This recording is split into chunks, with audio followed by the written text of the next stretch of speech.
오늘도 비가 내리는 이 시간 주 앞에 달려 나온 여러분들에게 하나님이 크신 은총 베푸시기를 바랍니다.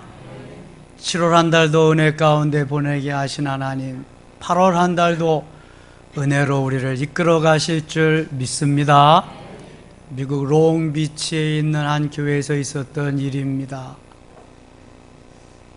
남편을 여의고 두 아들을 아름답게 잘 양육하면서 교회에서는 충성스럽게 봉사하는 여 집사님이셨습니다. 하루는 두 아들이 전쟁놀이를 하면서 밖에서 놀고 있었습니다.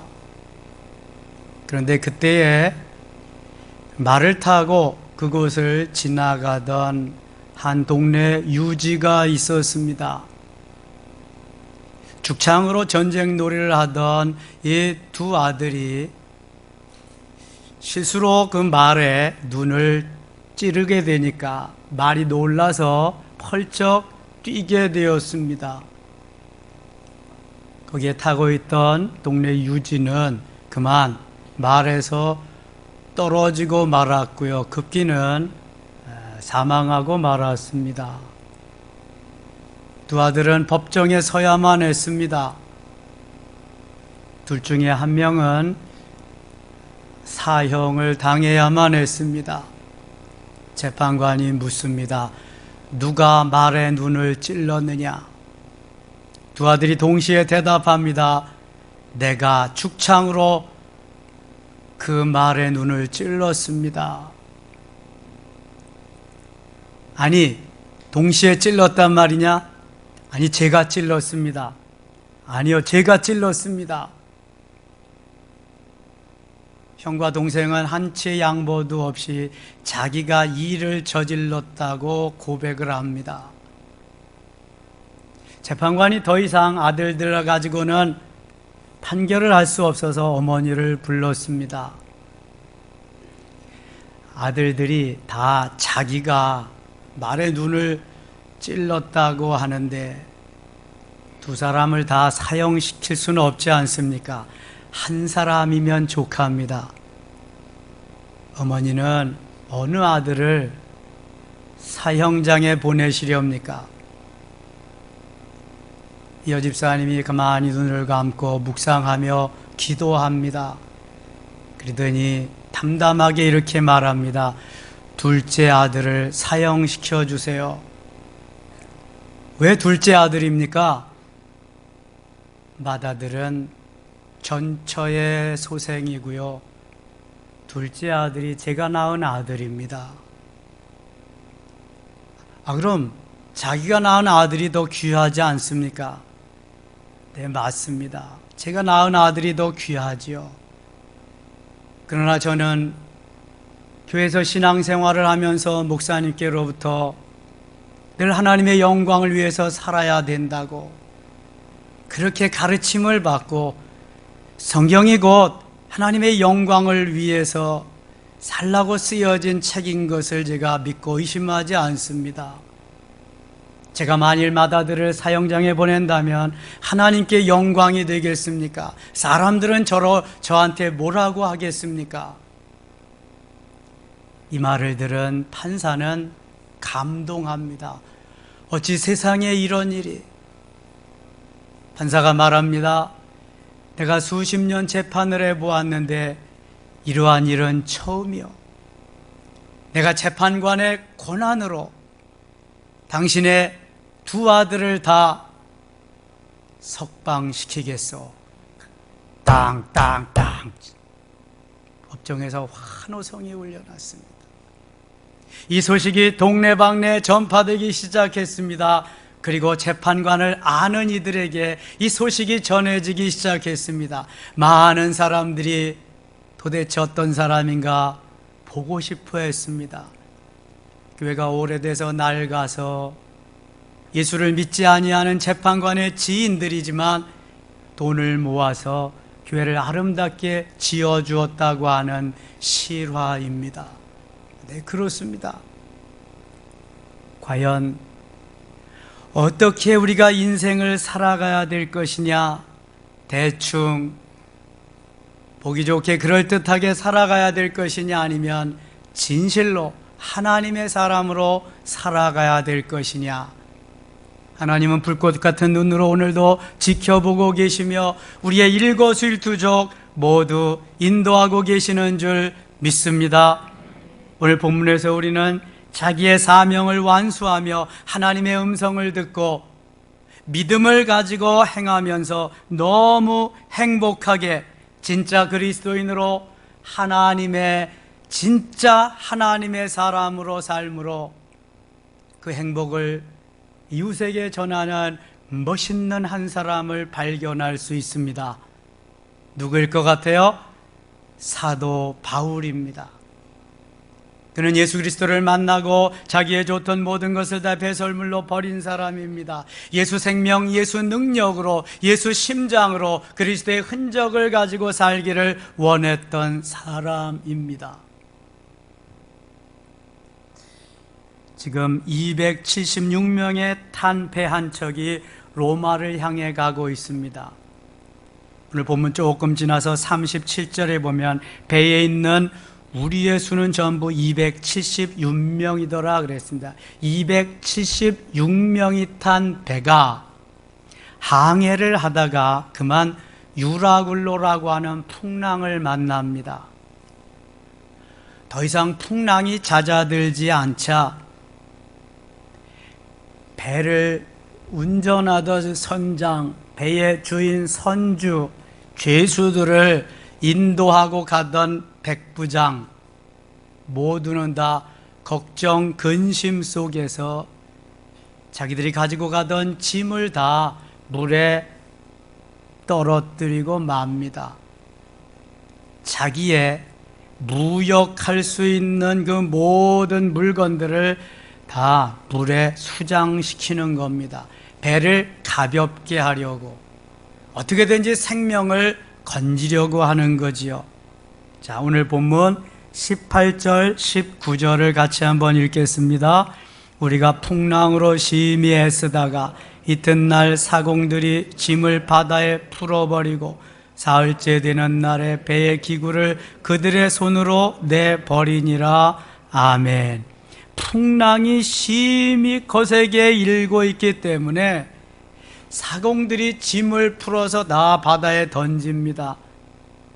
이게 돈을 버는 거고 먹고 사는 거고 다 소용이 없어요. 당장 배가 뒤집혀서 죽을 판이니까 생명을 연장시키는 방법은 짐을 가볍게 하는 방법밖에 없어요. 그래서 짐을 다 바다에 풀어버립니다.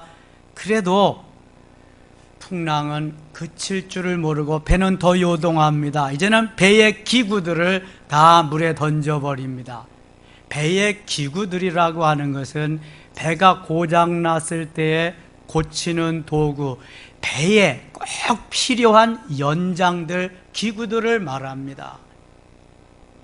배가 뒤집히면 다 끝나는 건데 기구들이 무슨 소용이 있습니까? 그래서 그것도 다 물에 던져버리고 맙니다.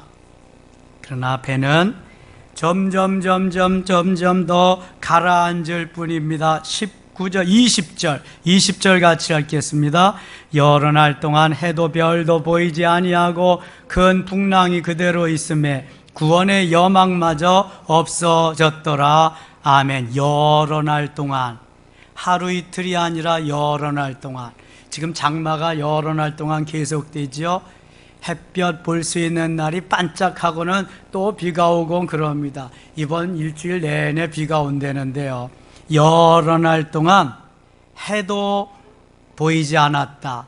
낮이 깜깜하게 이어진다는 거예요. 너무 흐려서 먹구름이 끼어서 해가 나지 않기 때문에 지금 낮도 밤과 같은 거지요. 밤에는 별도 보이지 않는다. 날이 어두우면은 총총 뜨는 별이 있고 달을 볼 수 있어야 되는데, 혹시 달은 뭐 그물이 돼가지고 볼 수 없어서 못 본다 그러지만 별은 봐야 되잖아요. 근데 별도 보지 못한다. 낮에도 구름이 끼고 밤에도 구름이 끼어서 낮에도 밤에도 깜깜한 날이 계속 진행된다는 거예요. 더군다나 파도는 멈출 줄 모르고 계속해서 일어나는 것입니다. 표현하기를 구원의 여망마저 없어졌더라. 한 줄기에 어떠한 시로락이라도 지푸락이라도 있으면 잡아볼 텐데 한 줌의 여명도, 구원의 여명도 다 없어지고 말았어요. 소망이 끊어졌다는 거예요. 인생의 절망은 하나님의 소망인 줄 믿습니다. 인생이 더 이상 내가 어떻게 할 수 없다라고 마음 먹고 다 포기했을 때 하나님은 그때부터 일하기 시작합니다. 내가 할 수 있다고 내가 난리를 치는 동안은 하나님은 뒷짐지고 계십니다. 보시기만 하고 계시지요. 내가 두 손 두 발 다 들고 이제 저는 할 수 없습니다 할 때 하나님이 일하기 시작합니다. 구원의 여망마저 다 없어졌을 때 저들은 다 포기합니다. 이제는 어떻게 됐다? 죽었구나. 가족아가 무역하려고 하는 거 다 버렸지요. 배의 기구도 다 버렸지요. 그러나 성남 파도는 계속해서 배를 삼킬 듯이 일어나고 있습니다. 이젠 죽었구나 라고 할 그 시점, 사도 바울이 한마디 합니다.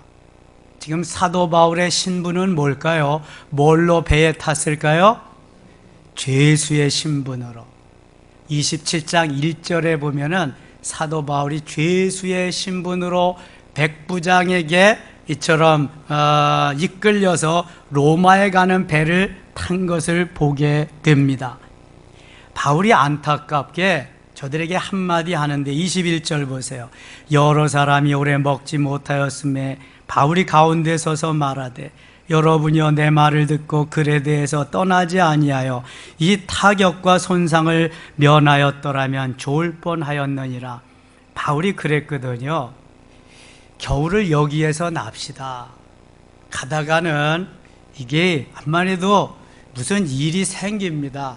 겨울을 나고 봄에 항해합시다 그랬는데 이 백부장이요, 백부장이 거기서 제일 높은 사람, 죄수를 맡아서 로마까지 가야 되는 사람이기 때문에 백부장이 바울의 말보다 선장과 선주의 말을 더 믿었다 그랬어요. 11절 한번 보실래요? 11절, 백부장이 선장과 선주의 말을 바울의 말보다 더 믿더라. 선장은 배를 운행하는 배의 운전수예요. 선주는 배의 주인이에요.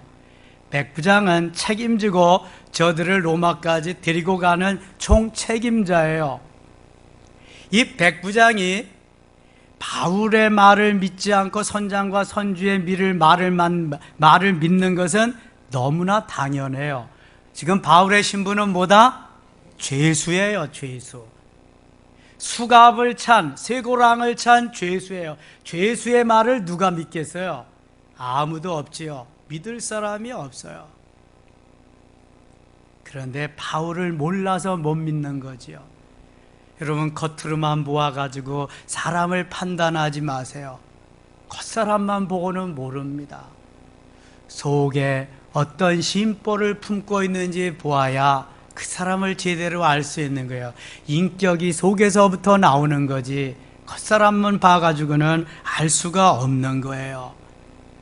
이제 바울은요, 저들에게 자신 있게 말합니다. 바울은 언제 어디서나 하나님과 동행했습니다. 하나님과 함께 했습니다. 하나님이 바울에게 말씀해 주시고요, 바울은 깨닫고 순종합니다. 이러한 삶을 바울은 늘 살았기 때문에 하나님을 조금도 의심해 본 일이 없습니다. 그래서 그 하나님에게로 나아가는 거지요. 여러분, 우리에게도 유라굴로 광풍을 만난 저 바울의 일행 276명과 같이 인생을 항해하는 동안 풍랑을 만날 수도 있습니다. 때로는 순풍을 달고 잘 항해하는 것 같지만 어려움을 당할 수도 있습니다. 풍전등화와 같은 일촉즉발의 그러한 순간을 맞을 수도 있습니다. 위기일발의 순간을 맞을 수도 있습니다. 내가 아무리 발버둥치고 해보려고 해도 할 수 없는 일을 만날 때가 있습니다. 죽고 싶을 때가 있습니다. 살려고 해도 구원의 여망마저 다 빼앗길 때가 있습니다. 이것이 바로 인생을 항해하는 우리들의 모습입니다. 그래서 우리의 선조들은 인려 편주라고 저 망망대해에 떠가는 작은 배와 같다고 말씀하고 있습니다. 하나님의 도우심이 없이 하나님께서 만져주시고 이끌어주심이 없이는 작은 배를 타고 가는 우리는 언제 풍랑을 만날지 알 수가 없습니다. 인생을 그냥 사는 사람하고 하나님을 믿고 하나님의 음성을 듣고 사명감을 가지고 그렇게 사는 사람하고는 엄청나게 다릅니다. 되는 대로 게세라세라 하면서 사는 사람하고 하나님과 함께하는 사람하고는 질이 다릅니다. 그 삶이 다른 것입니다. 대충 사는 사람하고 하나님 은혜 속에 사는 사람하고도 다른 것입니다. 여러분, 우리의 주위에 어떤 사람이 있나 한번 살펴보아야 됩니다. 진짜 하나님의 사람이 내 주위에 있는가? 진짜 그리스도인이 내 주위에 있는가? 나는 가짜하고만 같이 있지 않는가?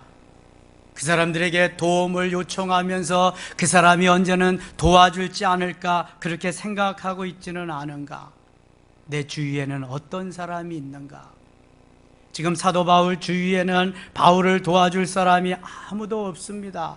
바울까지 276명이 탄 그 배에는 모두가 다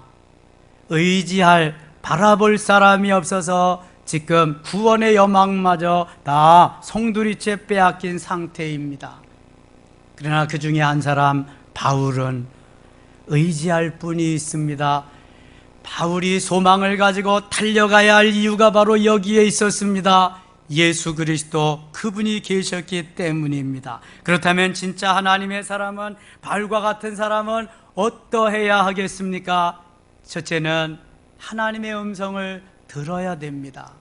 오늘 본문 22절 23절을 같이 읽겠습니다. 내가 너희를 권하노니 이제는 안심하라. 너희 중 아무도 생명에는 아무런 손상이 없겠고 오직 배뿐이리라. 내가 속한 바고 내가 섬기는 하나님의 사자가 어젯밤에 내 곁에 서서 말하되 아멘. 내가 너희를 권하노니, 내가 너희를 권면하노니, 내가 너희에게 말을 전하노니. 바울은 지금 신분이 뭐라고요? 죄수입니다. 바울을 호송해야 가는 거기에 바울을 이끌어가는 책임자도 있어요. 선장도 있고 선주도 있습니다. 바울보다 항해를 많이 해본 사람이, 무역을 하는 사람이 여기는 많이 있습니다. 그런데 지금 바울은 너무 의미심장하게 벌벌벌벌 덜덜덜덜 떨고 있는 저들의 앞에 나가서 담대하게 외칩니다. 내가 너희에게 말하노니, 내가 너희를 권하노니 이제는 안심하라. 도대체 저놈이 누군데? 죄수의 입장, 아니 죄수의 주제에 무슨 말을 저렇게 하고 이렇게 말하는 사람도 있을 거예요. 그러나 그 다음을 보세요. 아무도 생명에는 아무런 손상이 없겠고, 아무런 생명에는 손상이 없겠고. 할렐루야. 지금 누가 말하고 있어요? 바울이. 그러나 바울이 말하는 것이 아니라 바울 속에 있는 누가 말씀하고 계세요? 하나님께서, 성령께서 말씀하는 거예요. 바울이 맨정신으로 어떻게 이렇게 말하겠어요? 성령이 말하게 하심을 따라 사도 바울이 담대하게 죄수의 신분으로 높은 사람들 앞에서 바울이 말하는 것입니다. 아무도 생명에는 손상이 없겠고 오직 배뿐이리라. 배는 손상이 된다, 배는 파손이 된다. 그러나 276명 모두는 하나님이 머리털 하나 그슬리지 아니하고 물에 빠졌을지라도 다 건져주리라, 다 살려주리라. 강하고 담대하게 외칩니다. 그 다음 23절 또 보실래요? 내가 속한 바 곧 내가 섬기는 하나님의 사자가, 내가 속한 바 곧 내가 섬기는 하나님께서, 하나님의 사자 천사가, 여러분 위태한 일을 당했을 때, 어려운 일을 당했을 때, 극한 일을 당했을 때 내가 하는 말이 아니라 내가 섬기는 하나님께서, 내 속에 계신 하나님께서 나에게 어젯밤에 이렇게 말씀하셨습니다. 말할 수 있어야 됩니다. 이게 하나님의 사람입니다. 여러분, 내 말을 한다고 해보세요. 죄수의 말을 누가 듣습니까? 내 말을 곧이곧대로 듣고 따르는 사람이 아무도 없습니다. 왜요? 나는 신분도 이렇지만 힘과 능력이 없어요. 보송줄에 묶여있는 죄수인데요. 그러나 물에 빠진 사람은 지푸라기라도 잡는 것입니다. 바울의 말이 예사롭지 않습니다. 내가 속한 바, 내가 섬기는 하나님의 사자가, 하나님께서 나에게 말씀하셨습니다. 어젯밤에 내 곁에 서서 나에게 말씀하셨습니다. 하나님을 믿지 않는 사람도요, 이 시간에는 귀를 쫑긋이 세우는 거예요. 정말 그 하나님 살아계시다면 우리는 죽지 않는구나. 소망의 닻을 내리면서 소망을 가지고, 비전을 가지고, 기대심을 가지고 사도 바울을 바라보는 것입니다. 여러분, 그렇습니다. 우리가 예수 그리스도가 내 안에 계시면은요, 하나님의 음성을 들을 수 있으면 담대해질 수 있습니다. 강해질 수 있습니다. 멋있어질 수 있습니다. 하나님의 영광을 드러낼 수 있는 강하고 담대한 사람이 되는 줄 믿습니다. 지난주에 메시지 들으셨지요? 위기는 하나님보다 절대로 크지 않습니다. 어린 다윗이지만 그 구척 장신 골리앗 앞에 가서 뭐라 그럽니까? 너는, 개 같은 너는 칼과 창과 단창으로 내게 오거니와 나는 만군의 하나님, 네가 모욕하는 여호와 하나님의 이름으로 내게 가노라. 할렐루야. 어린 다윗이지만 그 속에 누가 계셨어요? 하나님이 계셨어요. 성령께서 그를 붙잡고 계셨어요. 다윗이 한 말이 아니라 하나님이 하신 말씀이에요. 지금 바울이 하는 말이 아니라 그 속에 계시는 하나님께서, 성령께서 275명에게 하시는 말씀인 줄 믿습니다. 이런 사람이 내 주변에 있어야 돼요. 진짜 하나님의 사람이 내 주변에 있어야지 늘 등쳐먹고 사기나 치려고, 자기나 잘 먹고 잘 살려고 하는, 자기 편이나 만들려고, 자기 패거리나 만들려고, 이런 사람이 주위에 있으면 망하고 맙니다. 영적으로도 똑같습니다. 별로 다를 바 없습니다. 정말 내가 함께하는 나의 교우들이 하나님 만났는가? 정말 진짜 하나님의 사람인가? 진짜 그리스도인인가? 성경 66권 1189장을 그대로 아멘하고 받아들이는 사람인가? 하나님의 음성을 듣는 사람인가? 점검해 보아야 됩니다. 그리하면 하나님이여 함께 해주시고요, 하나님이여 도와주십니다. 두 번째, 사명을 발견해야 됩니다.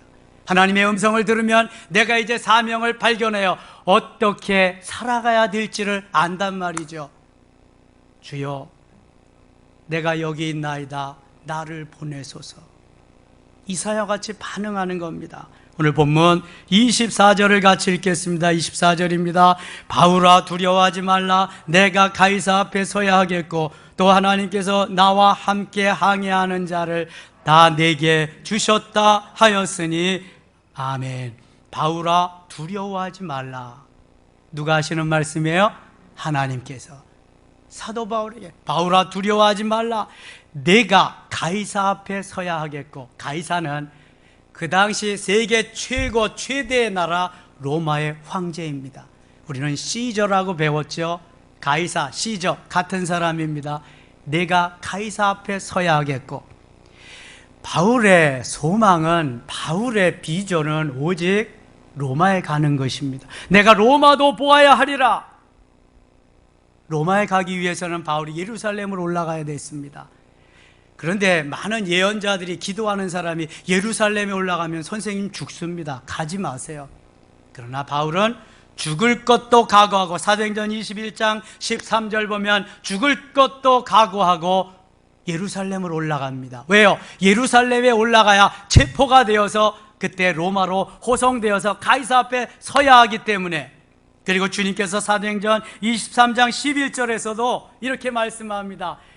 내가 예루살렘에서 내 일을 증언한 것 같이 로마에서도 증언하여야 하리라. 내가 로마도 보아야 하리라. 성령께서 바울에게 말씀합니다. 바울은 오직 오매불망 로마로 가서 시저 앞에, 가이사 앞에 서는 것이 소망이었어요. 잘 먹고 잘 사는 거 포기한 지 오래됐습니다. 명예 권력 얻는 것도 관심이 없습니다. 이미 배설물과 같이 자기의 좋던 것을 다 버렸던 사람입니다. 다 포기하고 예수 생명, 예수 능력으로 예수 그리스도의 흔적을 가지고 예수 심장으로 사는 사도 바울이기에 더 이상 그는 로마를 보는 것 외에는 아무런 소망이 없었습니다. 여러분, 어떤 소망이 있습니까? 출세하고 싶습니까? 부자 되고 싶습니까? 명예를 얻고 싶습니까? 정신 차리세요. 예수 그리스도 되게 하는 멋있는 그리스도인이 되는 소망을 가지십시오. 그리하면 나머지는 하나님이 다 채워주실 줄 믿습니다. 이러한 진짜 그리스도인을 원하는데, 하나님이 원하는 사람이 그런 사람인데, 우리는 지금 포인트가 잘못 가고 있어요. 초점이 잘못 맞춰주고 있다니까요. 그러니까 하나님의 음성도 듣지 못하죠. 사명도 깨닫지 못하고 있는 거예요. 하나님께서 오늘도 우리에게 원하시는 삶은 내 사명을 제대로 깨닫고 가고 있느냐 하는 것입니다. 요셉이 어린 나이에 형들에게 팔려가서 종살이를 합니다. 억울한 누명을 쓰고 감옥 생활을 합니다. 요셉은 왜 그런지 알 수 없었지만 하나님이 함께 하시고 하나님이 동행하시는 확신을 가지고 끝까지 견뎠더니 요셉 한 사람을 통해서 자기의 가족 야곱의 후손 70명을 구원해 줍니다. 후에는 그 큰 나라 애굽을 구원해 줍니다. 구세주 같은 존재가 됩니다. 요셉 한 사람이 엄청난 역사를 이루게 됩니다. 여러분, 이겁니다. 바른 비전, 바른 사명감 가진 하나님의 음성을 듣는 그 한 사람이 역사를 이루는 것입니다. 수많은 사람이 하는 게 아니란 말입니다. 예루살렘 교회는 120명이면 그 일을 이룰 수가 있었습니다. 120명. 소돔과 고모라는 의인 10명이 없어서 멸망했습니다. 예레미야 5장 1절에 보면은 의인 한 사람이 없어서 예루살렘 도성이 멸망하고 맙니다. 리빙스턴은 잘 나가는 사람이었습니다. 그러나 그가 하나님의 사명을 깨닫고 아프리카 정글 속으로 들어갑니다. 많은 지인들이 걱정을 합니다. 리빙스턴을 아는 사람들이 걱정을 합니다. 그때 리빙스턴이 말합니다. 하나님께서 나의 사명이 다할 때까지 나를 죽이시지 않을 겁니다. 나의 사명이 다할 때까지는 나는 결코 죽지 않습니다. 그는 식인종들과 토인들과 말라리아와 싸우면서 아프리카를 복음화합니다. 여러분, 얼마나 멋집니까? 사랑하는 여러분, 오늘도 살아계신 하나님 앞에서 말씀을 통하여 여러분의 존재 이유를 확인하고 있습니다. 여러분의 사명을 확인하고 있습니다. 하나님, 내가 여기 있습니다. 말씀만 하시옵소서. 반응하면서 하나님 앞에 쓰임받기를 축원합니다. 세 번째, 살아계신 하나님을 믿어야 됩니다. 오늘 본문 25절을 같이 읽겠습니다. 그러므로 여러분이여 안심하라. 나는 내게 말씀하신 그대로 되리라고 하나님을 믿노라. 아멘. 여러분 안심하십시오. 나는 내게 말씀하신 그대로 되리라고 하나님을 믿습니다. 하나님을 믿습니다. 할렐루야. 여러분 하나님 믿습니까? 성부 하나님, 성자 하나님, 성령 하나님, 삼위일체 하나님을 믿습니까? 성경 66권 1189장을 그대로 믿습니까? 믿어야 사는 것입니다. 한 석 달 전쯤 그런 거 어떤 젊은 50대 초반 여집사님이 저한테 설교에 시비를 걸면서 뭐 어쩌고 저쩌고 그렇게 들어왔어요. 그래서 집사님이 예수 잘 믿으세요? 그랬더니 뭐라 그랬는지 아세요? 너무 모욕적이래. 그래도 어쩔 수 없습니다. 예수 잘 믿으세요. 성경 그대로 믿는 게 예수 잘 믿는 겁니다. 우리 교회가 막 그냥 성령의 역사가 일어나고 막 새벽 기도 나오는 이들마다 방언의 은사가 임하고 막 충만해지니까 뭐 사단이 역사를 하는 거죠.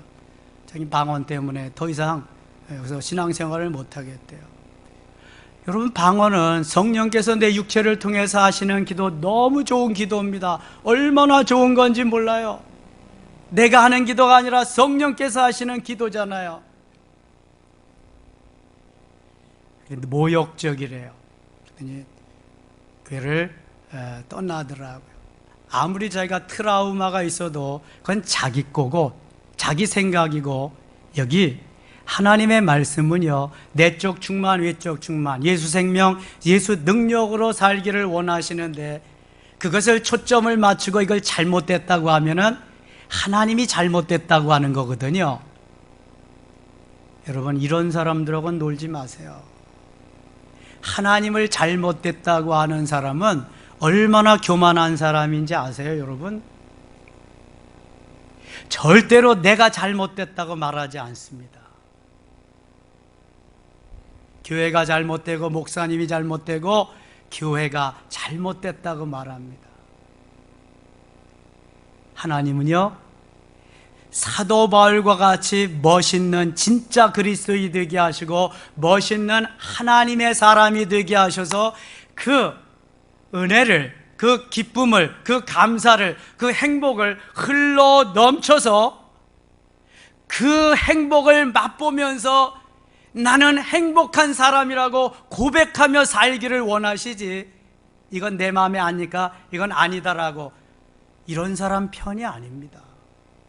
여러분 어떻게 생각하세요? 성경 하나님의 말씀은 모두 다 하나님 예수 그리스도 그분이 우리에게 말씀하시는 거예요.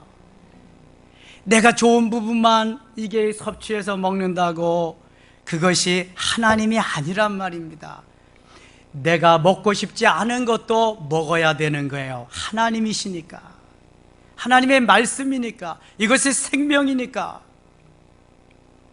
사도 바울이요, 바리새인 중에 바리새인이었어요.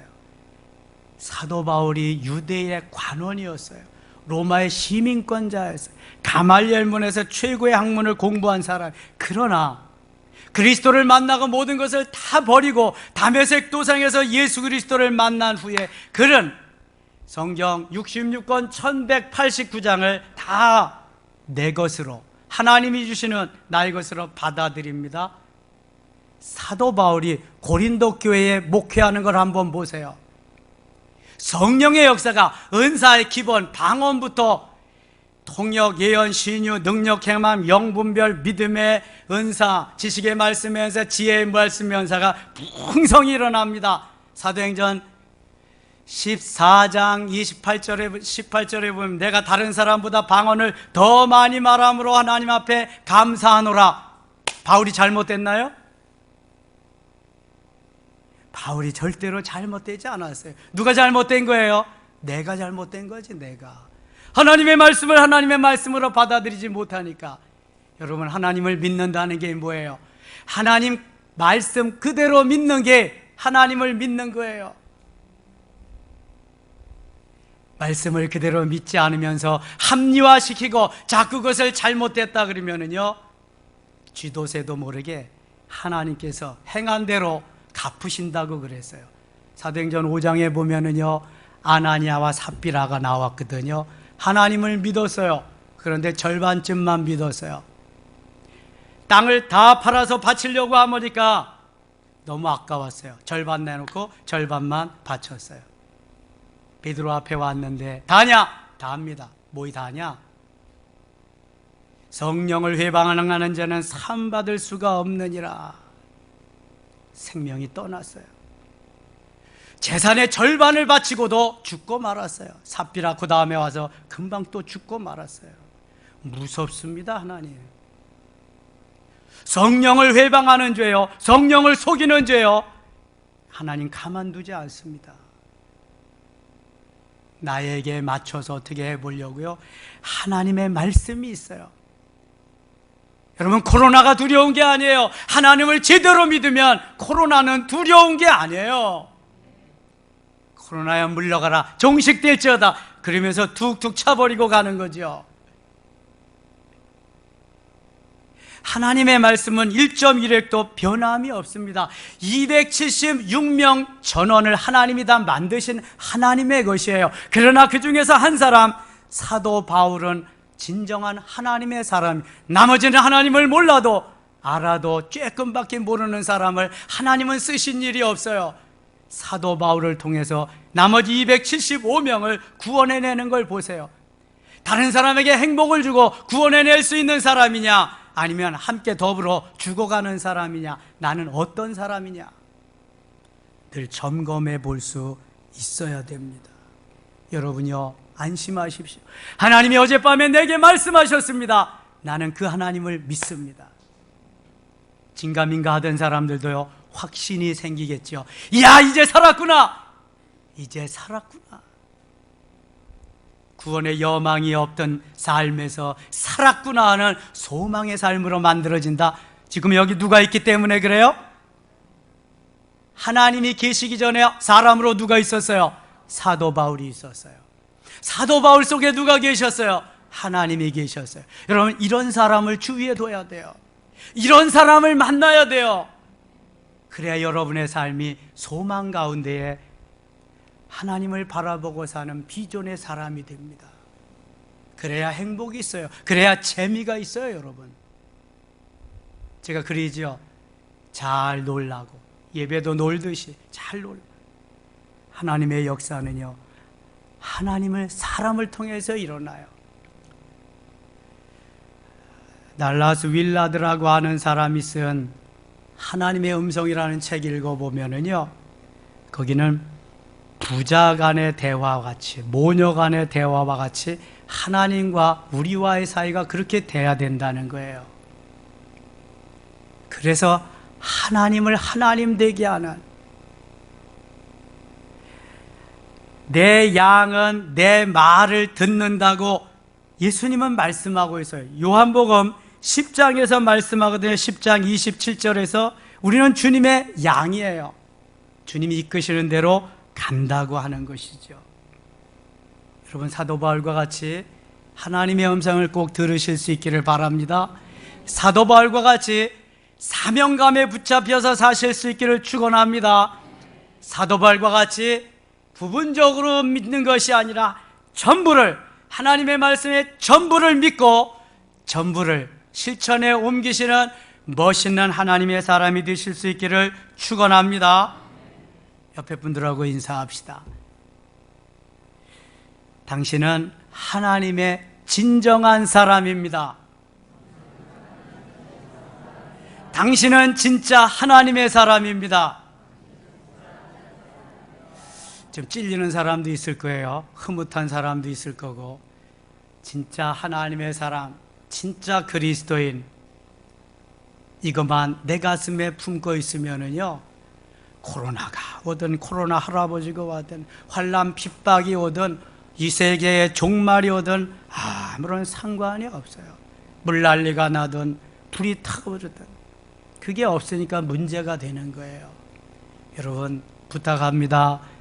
여러분 주위에 사도 바울과 같은 진짜 하나님의 사람, 진짜 그리스도인이 내 주위에 있기를 위해서 기도하세요. 그리고 내가 그러한 사람이 되도록 기도하세요. 그럼 오늘부터 살맛 나는, 신명 나는 멋있는 삶이 될 줄 믿습니다. 이러한 은혜가 넘치기를 축원합니다. 하나님 아버지 고맙습니다. 나는 진짜 하나님의 사람인가, 나는 진정 그리스도인인가를 점검해 볼 수 있게 하여 주시옵소서. 사도 바울과 같이 하나님의 음성을 들으며 사명감을 가지고 진실로 하나님을 믿는 믿음의 사람으로서 이웃에게 본이 되고 하나님의 사람이 가는 곳마다 행복의 바이러스를 전해줄 수 있는 귀한 우리 섬김의 가족들 다 되게 하여 주시옵소서. 예수님의 이름으로 기도드리옵나이다. 아멘.